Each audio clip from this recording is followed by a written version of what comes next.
First ever factory outlet Mukunda jewellery KPHB Kothapet Khammam Somajiguda Hanamkonda. 12వ తారీఖు April 12వ తారీఖు శనివారం పౌర్ణమి రోజు హనుమత్ జయంతి అంటున్నారు. కాదు అసలు వైశాఖంలో వస్తుంది, చైత్రమాసంలో కాదు అని మరికొందరు అంటారు. హనుమంతుడికి సంబంధించి ఆయన జయంతికి సంబంధించి చాలా రకాల కన్ఫ్యూజన్స్ ఉన్నాయి. మరి అసలు ఇప్పుడు వచ్చే ఈ పౌర్ణమి రోజు మనం ఏం చేయాలి, ఆచరించాల్సిన విధి విధానాలు ఏంటి, అసలు ఈ రోజుకి చైత్రమాసంలో వచ్చేదానికి వైశాఖ మాసంలో వచ్చేదానికి డిఫరెన్స్ ఏంటి, వీటన్నిటినీ కులంకుశంగా చర్చించి మనల్ని ధర్మబద్ధంగా ధర్మం వైపు నడిపించడానికి మనతో పాటు ప్రముఖ ఆస్ట్రాలజర్ బ్రహ్మశ్రీ నందిబట్ల శ్రీహరి శర్మ గురుగారు ఉన్నారు. నమస్తే గురుగారు. వాగర్థావివ సంపృక్తౌ వాగర్థ ప్రతివర్తయే జగతః పితరౌ వందే పార్వతీ పరమేశ్వరౌ ఆదిత్యాయ చ సోమాయ మంగళాయ బుధాయ చ గురుశుక్ర శనిభ్యశ్చ రాహవే కేతవే నమః. శృంగేరి జగద్గురు పీఠాధిపతులకి కంచి పీఠాధిపతులకి నమస్కారములు తెలియజేసుకుంటూ కార్యక్రమాన్ని ప్రారంభిద్దాం. గురుగారు, ఇందాక నేను చెప్పినట్టుగా ఆంజనేయ స్వామికి సంబంధించి చాలా కన్ఫ్యూజన్ ఉన్నాయి గురుగారు. ఇప్పుడు 12వ తారీఖు వచ్చేది అసలు హనుమత్ జయంతి కాదు, విజయోత్సవం అంటారు కొందరేమో నార్త్లో చేస్తారు, ఇక్కడ కాదు, సో మనం ఇవి చేసేది మాత్రం చైత్రమాసంలో అంటారు. మరికొందరు ఇంకొక డేట్ కూడా వినిపిస్తూ ఉంది. అసలు ఎప్పుడు వారి జయంతి తెలుసుకుందాం గురుగారు. హనుమంతుని జయంతి భవిష్యత్ బ్రహ్మ. ఇప్పుడున్నటువంటి బ్రహ్మకి ఆయు తీరిపోతే భవిష్యత్తులో ఆయనే బ్రహ్మగా మారుతారు. మరి అందుకే ఆయన యొక్క ఆరాధన అనుసరణీయమని కూడా చెప్పవచ్చు. అయితే ఈ హనుమత్ జయంతికి సంబంధించినటువంటి అనేకమైనటువంటి సందేహాస్పద నిర్ణయాలు మన గ్రంథాల్లో చాలా ఉన్నాయి. అంటే ఇక్కడ ఇతమిద్ధంగా వీరి యొక్క జన్మతిథి ఇది అని మన గ్రంథాలు కూడా సవివరంగా ఇవ్వలేకపోతున్నాయి. ఎందుకంటే చాలామంది మనకు నార్త్ సైడ్ కనుక చూసుకుంటే చైత్ర పౌర్ణమి రోజునే హనుమత్ జయంతి జరుపుతారు. అది ఆచారం. మన తెలంగాణ ప్రాంతంలో కూడా కొంత ఫాలో అవుతున్నారు. కానీ ఆంధ్ర తదితర కర్ణాటక తదితర ప్రాంతాల్లోకి వెళితే వైశాఖ బహుళ దశమి తిథి రోజున హనుమంతుల వారి జయంతి అని చెప్పడం జరుగుతుంది. అందుకనే ఎందుకు కర్ణాటక హంపి దగ్గర ఉన్నటువంటి క్షేత్రంలోనే హనుమంతుల వారి యొక్క జన్మ జరిగిందని చెప్పి మనకు చెప్పబడుతుంది. అంతేకాకుండా మనకు ధర్మసింధు, నిర్ణయ సింధు అనేటువంటి యొక్క ప్రధానమైనటువంటి ధర్మ గ్రంథాల ప్రకారం కనుక చూసుకున్నట్లయితే కార్తీక మాసము కృష్ణపక్షము అంటే అమావాస్య ముందు రోజు చతుర్దశి తిథి మేషలగ్నములో స్వాతి నక్షత్రంలో మంగళవారం రోజున హనుమంతుల వారి జన్మ రాత్రి సమయంలో జరిగింది అని చెప్పబడుతుంది. పుట్టిన తోడనే తెల్లవారే కార్తీక మాసం అప్పుడు అమావాస్య సూర్యగ్రహణంగా ఉన్నటువంటి కారణం చేత మెరిసేటువంటి పండుని చూసినటువంటి హనుమంతులు పుట్టిన వెంబడే అది పండుగ భావించి తినబోతుంటే ఆ విధంగా సూర్యుడు ఇంద్రుడు అడ్డుపడడం ఇవన్నీ ఆ వజ్రాయుధంతో హనుమ అంటే దవడలు అని అర్థం. సంస్కృతంలో హనువు అంటే దవడ అని అర్థం. దవడ మీద దెబ్బ తగినది కాబట్టి అప్పటి నుంచి హనుమంతుడు అయ్యాడు. అది ఆయన పేరు అది అలా వచ్చింది. హనువులు అంటే దవడలు అని అర్థం. ఇక్కడ దెబ్బ తగిలింది ఎందుకంటే నోట ఖర్చుకున్నాడు కదా, ఆ ఖర్చుకున్నటువంటి సూర్యుని వదిలిపెట్టాలంటే దెబ్బ తగిలితే కదా ఆ నోరు తెరుస్తారు. అలా ఆ విధంగా ఇంద్రుడి యొక్క వజ్రాయుధంతో అప్పుడు సొమ్మసిల్లి పడిపోయినటువంటి ఆ యొక్క హనుమంతుడి యొక్క తల్లి, హనుమంతుడిని చూసి తల్లి అంజనాదేవి చాలా బాధపడుతుంటే తండ్రి వాయునందుడు వాయుస్తంభనం అయిపోయాడు. లోకాలన్నీ తల్లడిల్లిపోతే ఆ యొక్క దంపతులు వాయువుని అంజలీదేవిని వీళ్ళని శాంతపరచడం కోసం ఆ హనుమంతుడికి అనేక వరాలు, చిరంజీవత్వము, భవిష్యత్ బ్రహ్మ వరము కూడా బ్రహ్మ వచ్చి ఇచ్చాడు. అన్ని ఇచ్చిన తర్వాత చేసిన తర్వాత అప్పటికి ఈ వరాలతో అతనికి ఎనలేని గొప్ప శక్తి వచ్చింది. మనకు శివపురాణం ప్రకారము, రామాయణం ప్రకారము చైత్ర పౌర్ణమి రోజునే హనుమంతుని యొక్క జయంతి చేసుకునే సందర్భం ఆనవాయితీగా అనేక యుగాల నుంచి మనకు వస్తుంది. కాబట్టి మనకు మిగతా విషయాలతో సంబంధం లేకుండా ఆనవాయితీగా యుగ యుగాల నుంచి వస్తున్నటువంటిది మాత్రం చైత్ర పౌర్ణమి అని, మన తెలుగునాట వైశాఖ బహుళ దశమి రోజునని చెప్పడం జరుగుతుంది. అంతేకాకుండానమ్మా మరి ఒక వింత గాథ ఉంది. ఇప్పుడు గనక చెబితే ఇప్పటి వరకు బహుశా ఎవరు తెలుసుకుని ఉండకపోవచ్చు. ఇది తెలిసిన తర్వాత ఇది కూడా వాస్తవమేమో అన్నట్టుగా ఒక వింత కథ కూడా ప్రచారంలో ఉంది. సాక్షాత్తు హనుమంతుల వారు రాముడికి భక్తుడని అనుకుంటారు, అంతే కదా గురుగారు. కానీ ఇక్కడ రాముడి సోదరుడు అని కూడా చెప్పవచ్చు ఈ కథను అనుసరించి. హనుమంతుడు ఎలా గురుగారు? మనకు దశరథుడు సంతానం కోసం పుత్రకామేష్టి యాగం చేశారు. చేసిన తర్వాత లలితా అమ్మవారి యొక్క అనుగ్రహం, లలితా నవరాత్రుల్లో నవాన్నిక దీక్షగా చేశారు. ఎవరు చేయించారు? ఋష్యశృంగుడు. తన అల్లుడైనటువంటి ఋష్యశృంగ మహర్షి ఆధ్వర్యంలో 3 భార్యల్ని పక్కన కూర్చోబెట్టుకొని పుత్రకామేష్టి యాగము చైత్రమాసము పాఠ్యం నుంచి ప్రారంభం చేసి నవాన్నిక దీక్షగా 9 రోజులు దీక్షగా చేసిన తదనంతరం ఆ యొక్క సంబంధించినటువంటి దీక్ష వలన యజ్ఞపురుషుడు ఉద్భవించి యజ్ఞప్రసాదముగా బియ్యము, గుడము అంటే బెల్లము మరియు పాలు ఇవన్నీ ఇచ్చి ఋష్యశృంగునికి ఇచ్చి పాయసాన్నము తయారు చేసి దశరథుడికి ఇయ్యవయ్యా, అతను తన భార్యలకు అందిస్తాడు, ఆ ప్రసాదము తినడం ద్వారా సంతానం కలుగుతుందని చెప్పి యజ్ఞపురుషుడిచ్చి అంతర్ధానం అయిపోతాడు. ఆ విధంగా ఋష్యశృంగ మహర్షి ఆ దశరథుడికి ఆ ప్రసాదం అంతా కూడా పాయసాన్నం తయారు చేసి దశరథుల వారికి ఇస్తారు. అయితే ఆ యొక్క ప్రసాద భాగము మొట్టమొదటి పట్టమహిషి కౌసల్యాదేవి, సుమిత్ర, ఆఖరణ కైకేయి కదా. కైకేయి మనసులో ఏమనుకుందంటే నేను ఎంతో ఇష్టమైన భార్యను కదా, మొట్టమొదట నాకే ప్రసాదం పెడతాడేమో అనుకున్నది. కానీ వరుస క్రమంలో కౌసల్యకి సుమిత్రకి ఇచ్చిన తర్వాత కైకేయికి ఇచ్చింది. చేతిలో పట్టుకుంటుంది, నాకు ఇయ్యలేదు అని చెప్పేసి బాధపడుతూ అలా చేతిలో పట్టుకొని ఆకాశంలో ఇలా ఎదురు చూస్తూ కూర్చున్నది, బాధపడుతూ నాకు ఇవ్వలేదని బొంగమూతి పెట్టుకొని అలక పాన్పు ప్రసాదం భుజించలేదు. అయితే ఇక్కడ జరిగిన విషయం ఏంటనంటే అలా పట్టుకున్నప్పుడు ఆ యొక్క ప్రసాదాన్ని ఒక గ్రద్ద తీసుకొని పోయింది. ఆ తీసుకొని పోయిన తర్వాత ఎక్కడ వదిలిపెట్టింది? దీనికి ఇక్కడ చూసుకుంటే కేసరి మరియు అంజనాదేవి దంపతులు ఇద్దరు. ఆ అంజనాదేవి ఏంటనంటే నాకు గొప్పదైనటువంటి కుమారుడు, మహాబల పరాక్రమవంతుడైనటువంటి కుమారుడు కావాలని చెప్పి ఘోరమైనటువంటి తపస్సు చేసింది. అంతటా ఈశ్వరుడు ప్రత్యక్షమై 12 రుద్రులలో మహాపరాక్రమవంతుడైనటువంటి మహారుద్రుని యొక్క అంశ నీలో పడుతుంది, కాబట్టి నీవు అంజలి ఘటిస్తూ నీవు ఉపాసన చెయ్యి అంజనా, నీకు ప్రసాదం పడుతుంది. ఆ ప్రసాదాన్ని భుజించిన వెంబడే నా 12 రుద్రుల్లో మహాపరాక్రమవంతుడైనటువంటి 11 రుద్రుడు నీ గర్భంలో జన్మిస్తాడు అని చెప్పి శివుడు వరం ఇస్తాడు. వరం ఇవ్వగానే అంజలి ఘటిస్తూ ఇలా ఉంటుంది అంజనీదేవి.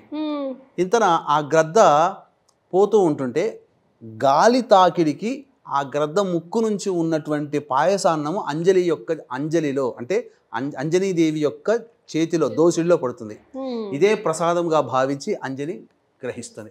తద్వారా రుద్రాంశ సంభూతుడైనటువంటి ఆంజనేయుడు, అంజనీ పుత్రుడు కాబట్టి ఆంజనేయుడు, వాయుపుత్రుడు కాబట్టి వాయువు తాడనం జరగడం ద్వారా, వాయుపుత్రుడు కాదమ్మా, వాయువు కదలిక వల్ల అంజనీదేవి యొక్క ప్రసాదం చేతిలో పడింది కాబట్టి వాయునందనుడు అయ్యాడు. అక్కడ వాయునందనుడు. ఆ విధంగా పరాక్రమవంతుడైనటువంటి హనుమంతుడు అంజనీదేవికి గర్భంలో జన్మించడం జరిగింది, గర్భవసానం. ఇలా అన్నప్పుడు చూస్తే రామాయణంలో రాముల వారు అత్యంత ప్రేమతో ఆలింగనం చేసుకున్నటువంటి వ్యక్తులు చాలా కొద్దిమంది. తనతో పాటు విద్యాభ్యాసం చేసినటువంటి గుహుడు, ఏది బోయ వంశంలో నిషాద కులానికి చెందినవాడు. తదనంతరం ఋష్యమూక పర్వతం దగ్గర తటస్థించినప్పుడు చూడగానే ఆంజనేయుని చూడగానే ఏదో ఒక సోదర భావం కలుగుతుంది అక్కడ రాముల వారికి. అంతే విధంగా రాముడితోడ, ఎందుకనంటే ఈ అలకబాన్పు పూనింది కదా, ఆ పాయసం వెళ్ళిపోయింది కదా, అంతటా కౌసల్యాదేవి సుమిత్రాదేవి చేతిలో ఉన్నటువంటి కొద్ది పాయసానాన్ని మళ్ళీ కౌసల్యాదేవికి ఇవ్వడం వల్ల ఆ విధంగా 4 కుమారులు, కౌసల్యకి, సుమిత్రకి, కైకేయికి, ఇలా 4 కుమారులు పుట్టారు. వాళ్ళ దగ్గర ఉన్న పాయసాన్ని ఇవ్వడం, ఇందులో కొంత భాగం అంజనీదేవి యొక్క గర్భంలో కూడా ఉండడం వల్ల సోదర సమానుడే అని ఒక చరిత్ర కథనం. అందుకనే మీకు గమనించుకుంటే రాముల వారికి తమ్ముళ్ళైనటువంటి లక్ష్మణుడు, భరతుడు, శత్రుఘ్నుడు వీళ్ళైతే ఎవరైతే ఉన్నారో రాముణ్ణి ఆరాధించేవాళ్ళు, ఒక అన్నగా ఆరాధించేవాళ్ళు, ప్రేమగా పలకరించేవాళ్ళు. అదే ఆరాధనా తత్వం ఆంజనేయుడి యొక్క మనస్సులో కూడా ఉంది. అందుకనే హనుమంతుల వారు రాముణ్ణి లక్ష్మణుడు ఎలా అయితే అంటిపెట్టుకున్నాడో పరిచయమైన దారభ్యత రాముణ్ణి వదలలేదు. అవునండి. ఒక సోదర సమానుడుగానే అన్న చెప్పిన మాట వినాలి. ఇక్కడ రామభక్తుడిగా ఆంజనేయుడు దేవుడిగా రాముడి కన్నా సోదర సమానమైనటువంటి ప్రేమ. అలాగే సుగ్రీవుడు కూడా, కానీ సుగ్రీవుని మీద కేవలం స్నేహం మాత్రమే ఉంది, సోదర భావం లేదు, ఆలింగనం చేసుకునేంత ప్రేమ అది లేదు. కానీ ఆంజనేయుని మాత్రమే ఆలింగనం చేసుకున్నాడు. తన యొక్క హృదయంలో ఎల్లప్పుడూ కొలువై ఉన్నాడు. లక్ష్మణుని ఏ విధంగానైతే వెంట పెట్టుకున్నాడో అదే విధంగా పరిచయమైన దారభ్యత ఆ ఆంజనేయుల వారిని కూడా రాముల వారు అంటి పెట్టుకున్నారు. ఇంతటి అద్భుతమైనటువంటి రోజమ్మ. అసలు ఎప్పుడు వినలేదు గురుగారు ఈ స్టోరీ అయితే, ఫస్ట్ టైం. ఇది కూడా ఒక కథనం. అందుకనే రాముల వారు నవమి నాడు పుడితే కొన్ని రోజుల తదనంతరం పౌర్ణమి రోజున ఆంజనేయ స్వామి వారి జయంతిగా మహారాష్ట్ర తదితర నార్త్ సైడు ప్రాంతాల్లో జరుపుకుంటారు. ఏది ఏమైనప్పటికీ కూడా ఈసారి చైత్ర పౌర్ణమి ఆంజనేయుడు వారికి ఇష్టమైనటువంటి శనివారం రోజున వచ్చింది కాబట్టి తగు పరిహారాలు చేసుకుని ఉంటే గనక ఆంజనేయ స్వామి యొక్క అనుగ్రహం కలిగి శనిపీడలు తొలగిపోతాయి, భయములు తొలగిపోతాయి అని చెప్పవచ్చమ్మా. ఎస్, మరి ఈ శనివారం ఇంతటి ఆస్పిషియస్ డే రోజు గురుగారు మనం ఎలాంటి పరిహారాలు పాటించాలి, విధి విధానాలు ఏం పాటించాలి, దీన్ని పూర్తిగా సంపూర్ణంగా ఉపయోగించుకోవాలంటే ఏం చేయాలి? ప్రధానంగా మనకు శాస్త్ర ప్రకారం చెప్పబడి ఉన్నటువంటిది ఏంటంటే ఉదయాన్నే కాలకృత్యాదులన్నీ తీర్చుకొని హనుమత్ దేవాలయానికి చేరుకోవాలమ్మా. హనుమత్ దేవాలయానికి చేరుకున్న తర్వాత హనుమంతుల వారికి నూనెలో, నల్ల నువ్వుల నూనెలో ఈ సింధూరము కలిపి స్వామివారికి తాపడం చేయడం, సింధూరం కలపడం, ఇది చాలా ఇష్టమైనటువంటిది స్వాముల వారికి. గురుగారు, ఆడవాళ్ళని ముట్టుకోవద్దంటారు, ఆంజనేయ స్వామి కాలు పూర్తిగా సాష్టంగా నమస్కారం చేయొద్దంటారు, ఎందుకని అది కూడా వివరించండి గురుగారు. ఎందుకనంటే ఈ ఆంజనేయ స్వామిని కూడా నేను పట్టి పీడించగలుగుతానని ఒక అహంకారంతో నేను ఈశ్వరుని కూడా వదిలిపెట్టలేదు, నాకు చదువు నేర్పిన గురువుని కూడా నేను వదిలిపెట్టలేదు, ఆంజనేయుడు ఎంత అని చెప్పేసి శని భగవానుడు పట్టుకొని ఉంటే అప్పుడు శని భగవానుడు నన్ను మోయగలిగితే నేను నీకు వశమైపోతాను అని అంటే నా భుజాల మీద ఉండు అని అంటాడు. అలా ఎక్కి కూర్చున్న తర్వాత అతని తరం కాలే, శనీశ్వరుని తరం కాలే ఆంజనేయుని భరించడానికి. నన్ను రక్షించు, నన్ను ఏమి ఇబ్బంది పెట్టకో అని అంటే, నన్ను ఆశ్రయించిన భక్తులని నువ్వు గనక ఇబ్బంది పెడితే పెట్టను అని అంటేనే నేను వదిలిపెడతాను అని చెప్పడంతో అప్పటి నుంచి ఆంజనేయుల వారు శనీశ్వరుని దగ్గర మాట తీసుకుంటారు. నన్ను ఆశ్రయించినటువంటి భక్తులకి నీ పీడలు ఉండకూడదు, నీ అహంకారం నా భక్తుల దగ్గరికి పనిచేయదు, నీ స్పర్శే పని చేయకుండా ఉండాలి అని చెప్పి ఆ మాట తీసుకొని అప్పుడు శనీశ్వరుని వదిలిపెడతాడు. అందుకే హనుమంతుల వారి పాదాల కింద శనీశ్వరుడు ఉంటాడు కాబట్టి హనుమంతుల వారి విగ్రహంలో పాదాలు తాకకూడదు అనేటువంటి ఒక నానుడు, అంటే అక్కడ శనిని పట్టుకుంటామని అనే నానుడు ప్రచారంలోకి వచ్చింది. ముఖ్యంగా స్త్రీలు అనేటువంటి వాళ్ళు స్పర్శించకూడదు. ఆంజనేయుడు బ్రహ్మచారి కాబట్టి స్త్రీలు స్పర్శించకూడదు, కానీ ఇద్దరు భార్యలను కూడా చెబుతూ ఉంటుంటారు. అది ఇక్కడ కాదమ్మా, మరి వచ్చే భవిష్యత్ కల్పనలో భాగంగా సువర్చలాదేవి ఎదురు చూస్తూ ఉంటుందట భార్యగా అవ్వడం కోసం, అది భవిష్యత్ బ్రహ్మ వచ్చేటువంటి తరంలో. కాబట్టి ఈ శనివారము మరియు హస్తా నక్షత్రం ఉన్నటువంటి రోజున చంద్రుడు సంపూర్ణమైనటువంటి కళలతో ఉన్నటువంటి రోజు, ఆ రోజున కొన్ని పరిహారాలు చేసుకోవాలి. అందుకే వీక్షించేటువంటి ప్రేక్షకులుగా ఏమా పరిహారాలను తెలియజేస్తాను. అందుకనే ఇంకా ప్రధానంగా ఇంతటి అద్భుతమైనటువంటి శక్తివంతమైన రోజున ఈ యొక్క ఆంజనేయుడి యొక్క అనుగ్రహం అందరికీ కలగాలనే ఉద్దేశంతో ఆంజనేయుని ఎక్కడ పెడతారమ్మా? మీరు ఎక్కడైనా చూస్తే హైవేల్లో చూసినా మెయిన్ హైవే రోడ్డు మీద పెద్ద పెద్ద విగ్రహాలు పెడతారు. ఏ బండి కొన్నా ఫస్ట్ ఆంజనేయ స్వామి గుడిలో పూజ చేస్తారు. ఎందుకు? ప్రమాదాల నుంచి రక్షించేవాడు ఆంజనేయుడు కాబట్టి ఇట్టి ప్రమాదాలు జరగకుండా అందరినీ సంరక్షించాలనే సదుద్దేశంతో ఈ 12వ తారీఖు రోజున సాయంకాలం ప్రదోషకాల సమయంలో చిత్తా నక్షత్రం ఉంటుంది. ఆ చిత్తా నక్షత్రం ప్రవేశం చేసిన తదుపరి పౌర్ణమి ఇంకా అప్పటికే ఉంటుంది, మధ్యరాత్రి వరకు ఉంటుంది. కాబట్టి ఆ రోజున మా పీఠం ఆధ్వర్యంలో ఈ హనుమత్ మూలమంత్ర హోమము, తర్వాత శని దోషము, ఇప్పుడు వెంబడే శని ప్రారంభించాడు, మీనరాశికి వచ్చాడు కాబట్టి కుంభము, మీనము, మేషరాశి వారికి ఏలినాడు శని దోషము, మిథున రాశి వారికి కట్టక శని దోషము, అలాగే సింహరాశి వారికి అష్టమ శని దోషము, ధనుస్సు రాశి వారికి అర్ధాష్టమ శని దోషము, అలాగే కర్కాటక రాశి వారికి మరియు ఈ యొక్క వృశ్చిక రాశి వారికి యోగ శని దోషం. వెరసి మేష, మిథున, కర్కాటక, సింహ, వృశ్చిక, ధనుస్సు, కుంభ, మీన రాశుల్లో జన్మించినటువంటి వారికి కన్యా రాశితో కూడా జన్మించినటువంటి వారికి ఈ యొక్క శనిదోష ప్రభావం ఉంటుంది. కాబట్టి ఈ చెప్పినటువంటి రాశిలో జన్మించినటువంటి వారికి ఉపయోగార్థమై ఆ రోజు మహత్యమైనటువంటి శని సంబంధించినటువంటి శని నివారణ తగ్గేటువంటి రోజు కాబట్టి శనీశ్వర హోమము, అఘోర పాశుపత మంత్ర హోమంతో పాటుగా ముఖ్యంగా ఈ యొక్క కార్యక్రమంలో నమోదు చేసుకున్నటువంటి వాళ్ళకి సెంగ్ కరుంగలి మాల అనేటువంటిది ఇవ్వడం జరుగుతుంది. సెంగాలి కరుంగలి రెండు కలిపినటువంటిది. కరుంగలి అందరికీ తెలిసిందే, నెగిటివ్ ఎనర్జీ పోతుందని. కానీ ఈ సెంగ్ కరుంగలి మాల ధరించడం వల్ల కాలసర్పదోషం తొలగిపోతుంది, కుజదోషం తొలగిపోతుంది.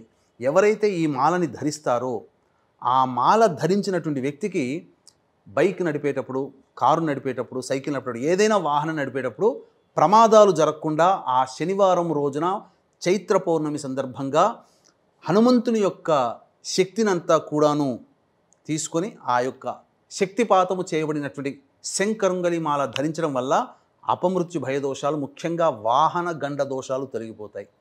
ఆ శక్తిపాతం చేసినటువంటిది ఇవ్వడం జరుగుతుంది. కేవలం ఈసారి మండలం లేదా 30 మంది లేదా మ్యాక్సిమం 40 మందికి మాత్రమే దీన్ని అవకాశంగా ఇవ్వదలుచుకున్నామా. 40 మంది మాత్రమే కొనుక్కోవచ్చా గురుగారు? 40 మందికి మాత్రమే అవకాశం ఇవ్వదలుచుకున్నాం.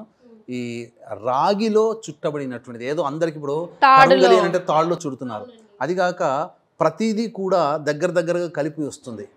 కానీ మనము ఏ పూసకు ఆ పూస కలవకూడదు మాల ధరించేటప్పుడు. ఇప్పుడు నేను ఈ మాల ధరించాను, ఇది రెండు కలుస్తున్నాయా? మధ్యలో ముడి ఉంది కదా.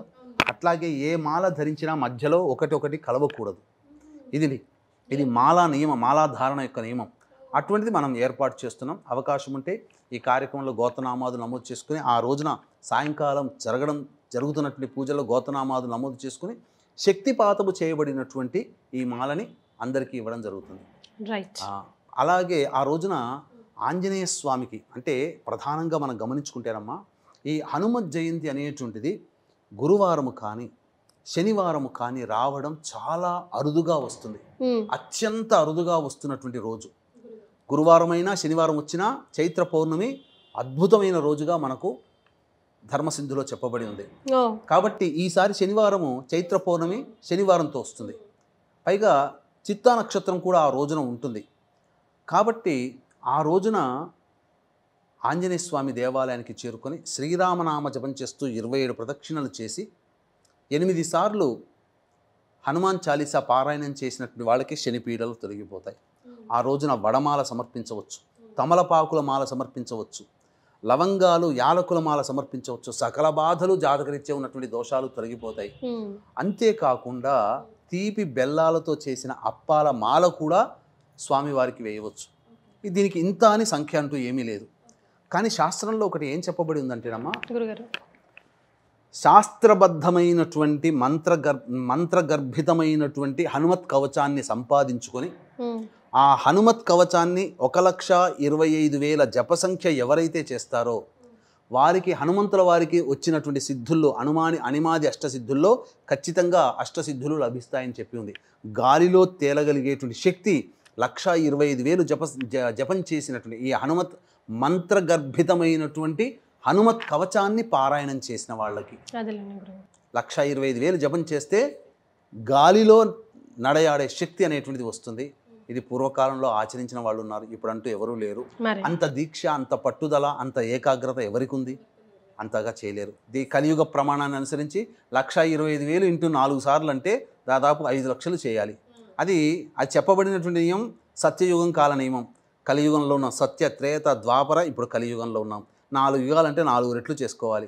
ఇప్పుడు అందరూ గ్రహ జపాలు చేస్తున్నారు. కుజుడికి 7,000 అంటే ఆ 7,000 జపం చేశామని అంటున్నారు. కానీ ఆ గ్రహాలు ఏర్పడ్డప్పుడు 7,000 జప సంఖ్య. కానీ కలియుగానికి వచ్చేసరికి యుగ ప్రమాణాన్ని అనుసరించి పెంచుకుంటూ పోవాలి, అంటే 4 రెట్లు చేయాలి. ఇప్పుడు ఎవరు చేస్తున్నారు? అందుకే జపాలు చేసినా ఫలించట్లేదు. మానసికంగా గట్టిగా స్థిరంగా ఉండి చేయాలి జపాలు, ఎవరూ చేయట్లేదు. కాబట్టి ఆ విధంగా ఫలితాలు కూడా రావట్లేదు. అందుకనే నిష్టగా, నియమముతో, ఏకాగ్రతతో మంత్రగర్భితమైనటువంటి హనుమత్ కవచాన్ని 1,25,000 జప సంఖ్య ఎవరైతే చేసుకుంటారో కుల మత భేదం లేకుండా వాళ్ళకందరికీ కూడా వాయునందరితో సమానం, అంటే గాలిలో నడిచేటువంటి శక్తి కలుగుతుంది, అనిమాద్యష్ట సిద్ధులు కలుగుతాయని చెప్పి శాస్త్రం ఉంది. కాబట్టి ఈ విధంగా చేయండి. లేదు బ్రాహ్మణుల యొక్క సహాయం తీసుకుందామనంటే ఈ యొక్క 12వ తారీఖు రోజున జరుగుతున్నటువంటి హనుమత్ జయంతి సందర్భంగా జరిగే కార్యక్రమంలో నమోదు చేసుకోవడం, సాయంత్రం 6 గంటల వరకు నమోదు చేసుకోవచ్చు. నమోదు చేసుకోవడం ద్వారా ఈ మాలని పొందవచ్చు. దీనికి శక్తిపాతం చేసి ఇవ్వడం జరుగుతుందమ్మా ఈ మాలని. మెయిన్ అదే ఇంపార్టెంట్. కేవలం 30, మ్యాక్సిమం ఎక్కువ మంది అడిగితే ఒక 40 వరకు మాత్రమే చేసి ఇవ్వగలం. అందరికీ కావాలంటే మాత్రం అందివ్వలేమమ్మా ఇది. ఫస్ట్ కమ్ ఫస్ట్ లాగా. శంకరుంగలి, కరుంగలి కాదు, శంకరుంగలి. గురుగారు, ఇప్పుడు హనుమంతుడు ఫైనల్గా హనుమంతుడు పూజ చేసేటప్పుడు కానీ ధ్యానం చేసేటప్పుడు కానీ ఖచ్చితంగా గుర్తుపెట్టుకోవాల్సిన విషయాలు ఇవి చేయండి, ఇవి అస్సలు చేయకూడదు అన్న విషయాలు. ఇప్పుడు ఫర్ ఎగ్జాంపుల్ ముట్టుకోకూడదు అలా ఉంటాయి కదా, అలాంటివి ఏమైనా ఉన్నాయా రూల్స్? హనుమంతుడు ఆజన్మ బ్రహ్మచారి ముఖ్యంగా, కాబట్టి ముందు రోజు నేల మీద పడుకోవడం, బ్రహ్మచర్య వ్రతాన్ని ఆచరించాలి. మద్యపానము, ధూమపానము, మాంసాహారము లాంటివి చేయించాలి. పౌర్ణమి శనివారం రోజున, ఆ రోజున కూడా చేయకూడదు. ముఖ్యంగా హనుమంతుడు సూర్యుని దగ్గర ఉపాసన చేసుకున్నాడు. ఉపాసన అన్ని మంత్రాలు వేదాలు చదువుకున్నాడు. కాబట్టి సూర్యోపాసన చెయ్యాలి. అంటే హనుమంతుని యొక్క దివ్యానుగ్రహం కలగాలంటే ప్రతి వ్యక్తి సూర్యుడి కంటే ముందే నిద్రలేచి కాలకృత్యాదులు తీర్చుకొని సూర్యునికి నమస్కారం చేస్తే హనుమంతుని యొక్క అనుగ్రహం కలుగుతుంది. శ్రీరాముడిని మనసులో కనీసం శ్రీరామ అని చదువుకున్నా చాలు. ప్రతిరోజు శ్రీరాముడు కొలువై ఉన్నటువంటి దేహం కదా ఆంజనేయుడిది. కాబట్టి ఎవరు శ్రీరామ అంటే అక్కడికి వచ్చి చేరుతాడు. కాబట్టి ఆ పూజలో కూడా శ్రీరామ నామ జపం చేసుకుంటూ ఆ రోజు కనుక ఎంత ఉంటే తన నామం కంటే తన దేవుడైనటువంటి శ్రీరాముణ్ణి అర్చించినటువంటి వాళ్ళకే తొందరగా చేరుకుంటాడట. కాబట్టి శ్రీరామ నామ జపం చేయాలి ఆ రోజున, పౌర్ణమి రోజున. రైట్. అసలు కొత్త విషయం తెలుసుకున్నాం గురుగారు మేమంతా. హనుమంతుడు మహాభక్తుడు అఫ్ కోర్స్, కానీ ఆయనకి సోదరుడు, ఎవరికి రాముడికి సోదరుడు కూడా తెలుసుకున్నామండి. చాలా సంతోషం, ధన్యవాదాలు. సర్వం శ్రీ ఉమామహేశ్వర పరబ్రహ్మార్పణమస్తు.